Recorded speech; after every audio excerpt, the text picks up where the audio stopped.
Pilipinas. Lupain sinilangan ng mga Pilipino. Lupain ipinaglaban ni Rizal at ni Andres Bonifacio. Bayang ipinaglaban ng ating mga ninuno.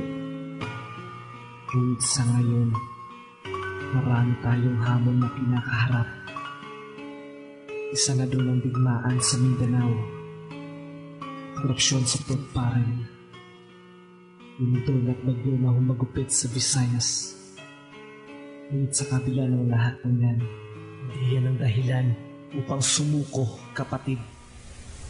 Bangon Pilipinas, ito na ang tamang oras para tayo pumalag at kumalag. Nasa posas na sa ating nakagapos at ang dusa ay matapos. Positibong pananaw ng sa ganon, balik sa ayos. Ang kalagayan, iangat muli ang ating bayan. Sabay tayong humakbang, itigil na ang digmaan. Tapusin na ang hidwaan, wag na tayong magpatayan. Dahil sa huli tayo rin naman ang magdadamayan. Sinong magtutulungan, tayo-tayo lang naman. Gawin nating pantay lahat, mahirap mayaman ka man. Ngayon ang tamang pagkakataon na ating patunayan na tayong mga Pinoy nananatiling makabayan. Isang tabi ang galit, pag-ibig ang pairalin. Sa halip magsisihan, sabay tayo na manalangin. Paano makakabangon kung di tayo aaksyon sa mga trahedyang naganap? Digmaan, korupsyon, hindi digmaan ang sagot ng kaganapan sa Zamboanga. Dahil kapwa Pinoy ang nagpapalitan ng bala. Rebelde sa militar at militar sa rebelde. Walang panalo dahil nadadamay ang inosente. Ano bang pinaglalaban? Heto ba ang demokrasya? At sa kalagitnaan, maraming nadidisgrasya. Alam kong masusolusyonan kung pag-uusapan. Di ba pwedeng kalma lang at maiba ang kaganapan? Kaibigan, huwag kang tumigil. Kaibigan, huwag kang sumuko. Damahin mo ang mensahe ko, ito ay isa puso. Huwag kang panghihinaan ng loob, tuloy ang laban. May huling alas ka pa at yan ang dapat mong malaman. Na may Diyos na gagabay sa'yo't hindi ka iiwanan. At siya ang pupuna sa iyong mga kinakailangan. At makakamtan din natin balang araw ang ginhawa. Basta huwag mong iwawala ang iyong paniniwala. Kapit bisig para sa mga taga Cebu, Bohol. Nananatiling matatag kahit sa nangyaring lindol. Sabay-sabay tayong bumangon, lugar ng kabisayaan. Alam kong may Panginoon na di tayo pababayaan. Sa nangyaring korupsyon, wag tayo labis mapaapekto. Dahil sa mata ng Diyos, lahat ng bagay ay perpekto. Ang hustisyang hinahanap natin, siya na ang bahala. Dahil sinusubok na lamang ating paniniwala. Paubayan natin sa poon lahat ng napinsala. At siya na ang huhusga sa kung sino man ang may sala. Alam kong nakikinig ang Diyos sa ating mga dalangin. Ang isipin mo, basta Pinoy, lahat ay kakayanin. Kahit dumagdag pa sa trahedya si Bagyong Yolanda, silbing patunayan na lahat ating nakakaya. Makikita dito pagkakaisa ng Pilipino.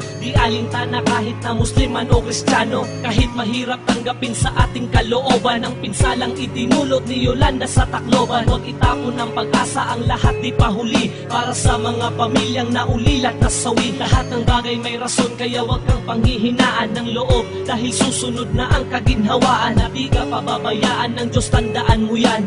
Tandaan mo yan, oo, tandaan mo yan. Kaibigan, huwag kang tumigil. Kaibigan, huwag kang sumuko. Damahin mo ang mensahe ko, ito ay isa puso. Huwag kang panghihinaan ng loob, tuloy ang laban. May huling alas ka pa at yan ang dapat mong malaman. Na may Diyos na gagabay sa'yo't hindi ka iiwanan. At siya ang pupuna sa iyong mga kinakailangan. At makakamtan din natin balang araw ang ginhawa. Basta huwag mong iwawala ang iyong paniniwala. Kami nandito lang kaibigan, magsama-sama tayo. Sana kahit papano tumibay ka sa aking payo. Sa oras na to, ang dapat lang naman natin gawin ay tibayan ng loob at ang bukas ay harapin. At sa mga trahedyang nangyayari sa ating bansa, ang pagkakaisa natin ang magsisilbing paksa. Alam ko ito ang unang hudyat ng ating pagbangon. Sa kabila ng pagkalubog ay ang muling pag-ahon. At huwag nating kalimutan pasalamatan ng Diyos. Dahil siya'y kasama natin sa mga unos na nangyayari. At ipalaganap natin ang pag-ibig. Harapin natin ang bukas ng walang bahid ng galing. Dibingi ang may kapal upang di tayo pakinggan. Alam niya ang problema natin na pinapasan-pasan. Basta manalig ka lang sapagkat walang imposible. Dahil sa mata ng Diyos lahat ng bagay ay posible. Kaibigan, huwag kang tumigil. Kaibigan, huwag kang sumuko. Damahin mo ang mensahe ko, ito ay isa puso. Huwag kang panghihinaan ng loob, tuloy ang laban. May huling alas ka pa at yan ang dapat mong malaman. Na may Diyos na gagabay sa'yo't hindi ka iiwanan. At siya ang pupuna sa iyong mga kinakailangan. At makakamtan din natin balang araw ang ginhawa. ginawa. Basta wag mong iwawala ang iyong paniniwala. Kaibigan, wag kang tumigil, kaibigan, wag kang sumuko. Damahin mo ang mensahe ko, ito ay isa puso.